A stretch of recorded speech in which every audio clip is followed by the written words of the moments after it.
with this lesson, we start talking about the fifth clause, which is leadership.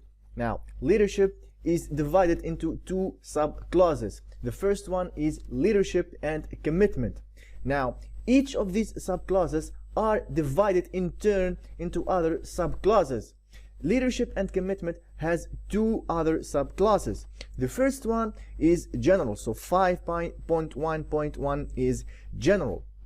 So the requirement, or the standard, so ISO 9001-2015 requires the top management to be much more hands-on with respect to their QMS or the quality management system, meaning that the top management should be fully involved with implementing the quality management system or with implementing the standard. Now, how to do that? How does the organization can be more involved?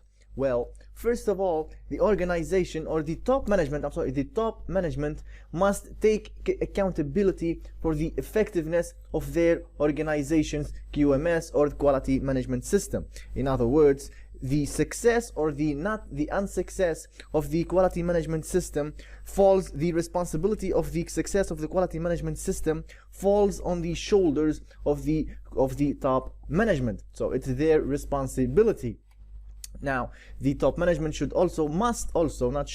must ensure that their organization's quality policy and objectives are consistent with their organization's strategic direction and their context. We're going to talk more about quality policy in the next video. Now, the top management must work alongside their people in the organization in order to ensure that the quality objectives are achieved. And it must ensure that the quality policy is communicated, understood, and applied across the organization. The top management must also promote process approach and risk-based thinking, and how important the process approach and risk-based thinking is, so that people are more dedicated to the QMS. The top management must make sure that the quality management system is achieving the intended results, and it has to lead people to contribute to the effectiveness of the system, or to the effective operation of the system. It must also drive continual improvement and innovation and develop leadership in their managers. What that means is that sometimes implementing the QMS or the quality management system does not happen over the whole organization, but is implemented over a part of the organization, and therefore the top management is responsible for developing leadership in the managers for that part of the organization, so that the QMS is implemented effectively or in an effective way. It must also provide resources for the QMS. Resources can be, of course, people, equipment, or maybe cash. Now, as for auditing this requirement, the auditor must ensure that the top management is fully involved with the implementation of the quality management system. The auditor must conduct interviews with top management. Conducting interviews is always a great way to understand what's really happening within the organization.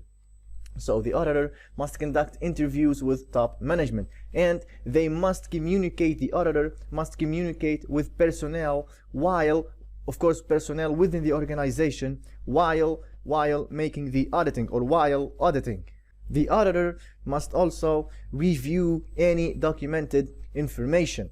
The second part of leadership and commitment is customer focus. We know that the primary focus of ISO 9001 is, of course, customer satisfaction. So the top management shall demonstrate leadership and commitment to customer focus. How could it do that? Well, the top management must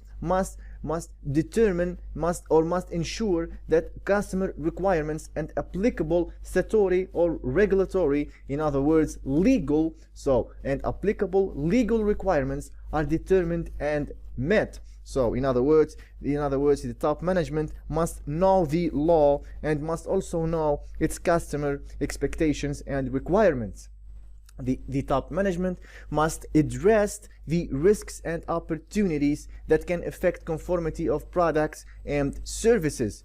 In other words, to know the risks, the top management could ask what can go wrong with your product or service, or to identify or to address opportunities. The top management could ask what doors could open with our product or services.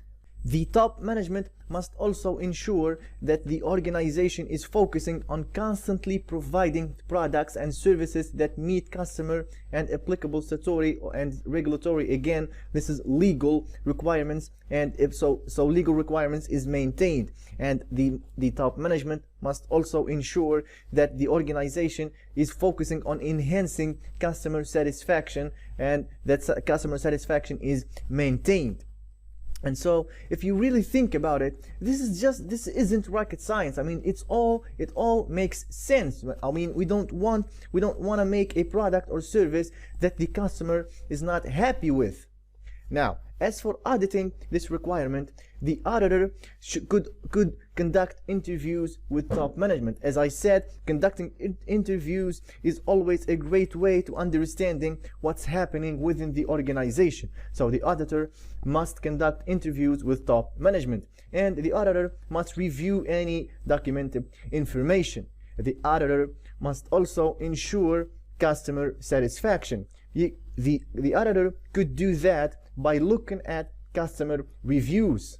I mean, customers are always leaving reviews, just like you leave a review on this course. It's like the same thing. So the auditor could take a look at those reviews through internet or newspaper or any other source. The auditor must also ensure that the legal requirements are met. Subclause 2 of leadership is policy. And just like leadership and commitment, policy is also divided into two parts or two subclauses.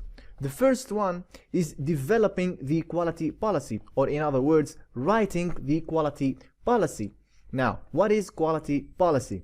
Quality policy is a brief statement that is documented, and it contains the direction and intentions of your organization with respect to quality. Now, the standard requires the top management to establish or write a quality policy that is appropriate to the purpose and, of course, the context of the organization. In other words, the top management must write a quality policy that reflects the business size and products and, of course, services. The top management shall establish a quality policy that provides a framework for setting quality objectives. In other words, if you're the top management, you will ask, how will you decide what you're going to achieve and how? Now, if you're the top management, you're also required to establish a quality policy that includes a commitment to satisfy applicable requirements, whether it's legal requirements or the customer requirements. Basically, you need to write a quality policy that is in line with the standard or ISO 9001-2015 revision. The top management, or you in our example, so the top management shall establish a quality policy that includes a commitment to continual improvement of the quality management system or the QMS. The second part or the second subclause of policy is communicating the quality policy. Now, the quality policy should be available as a documented information, so it must be documented and it must be communicated, understood, and applied within the organization. In other words, everyone within your organization needs to be aware of the quality policy. The quality policy should also be available to interested parties like clients, suppliers, manufacturers, or staff. You could do that by publishing the quality policy document on your organization's website. Now, as for auditing this requirement, I think now it's obvious to this point that auditing is basically making sure that the requirements are met. So I think we're just basically repeating the requirements. So the auditor needs to review the quality policy document. So as I said, the quality policy needs to be a documented information, and so the auditor needs to review those document or that document. The auditor needs to ensure that the quality policy is communicated, understood, and applied throughout the whole organization, meaning that everyone involved needs to be aware of the quality policy. And again, conducting interviews will always help. The auditor needs to ensure that the quality policy is available to interested parties. In other words, they could, of course, the auditor could take a look at the website and take a look if the quality policy is available for interested parties or not. The auditor also needs to ensure that the quality policy is reviewed from time to time by the top management, and if needed is revised. Of course, we're talking about the quality policy, so if needed the quality policy will be revised or changed when it's needed. The third subclause of leadership is organizational roles, responsibilities, and authorities. So the top management is required to assign the responsibility and authorities within the organization, basically allocating responsibilities and making job descriptions across the organization to maintain the quality management system.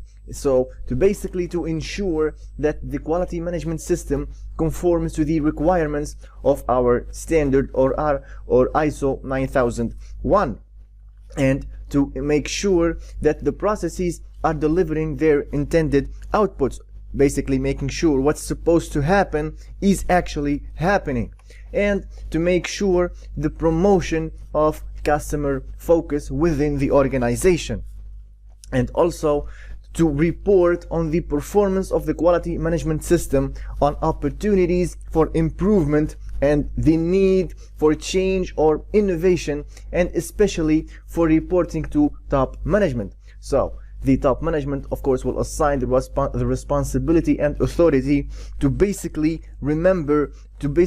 keep reminding the personnel to update the system as and when the organization changes how it works. Now, as for auditing this requirement, the auditor needs, of course, to conduct interviews with personnel within the organization to make sure that everyone understands their responsibilities and authorities.